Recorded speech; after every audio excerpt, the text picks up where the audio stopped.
Rais wetu mwaka jana aliongea na wananchi katika uwanja huu na alitupa nguvu, na mwaka jana tulitibu watu 32,000. Mwaka huu tulipomwambia akasema endeleeni, na mkikwama jambo niambieni. Kila aina ya ugonjwa wa binadamu madaktari wote wapo, na habari njema ni kwamba dawa zote tunazo. Yaani kazi yako kubwa ni kumuomba Mungu tu ampe afya njema Rais Samia na mlinde Makonda.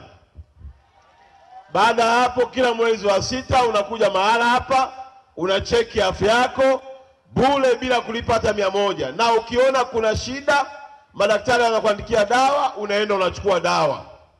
Hapa hauulizi umetokea wapi. Hapa unaulizwa unataka kupimwa nini. Basi tukifika kwa madaktari tuambie ukweli. Kuna watu tulishawahi kupimwa mahala tukapewa dawa, inawezekana ziliisha kwa sababu tulikosa pesa kwenda kununua dawa zingine kumaliza dozi. Mwambie daktari nishawahi kupimwa na nikaanza dawa. Kuna sehemu mbili za kuwapokea watu, upande huu na ule upande wa kule. Hata sehemu ya dawa tumeongeza. Kwa mapungufu ya mwaka jana, mwaka huu tumeboresha. Hakutakuwa na foleni ndefu.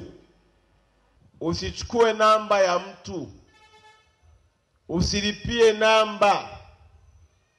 Ukichukua namba ya mtu umechukua ugonjwa wa mtu. Nejowasi muambie watu walioko nyumbani asibaki nyumbani akiwa analia na ugonjwa. Asibaki nyumbani akiwa anajiona ni mzima. Awe ni mzima, awe ni mgonjwa. Njoo, hautalipishwa, bali hatua ya kunyanyuka kutoka nyumbani kuja kufanya kipimo itakusaidia kujua tatizo, na inawezekana kuokoa gharama kubwa za matibabu baada ya hapa, au kuokoa mauti.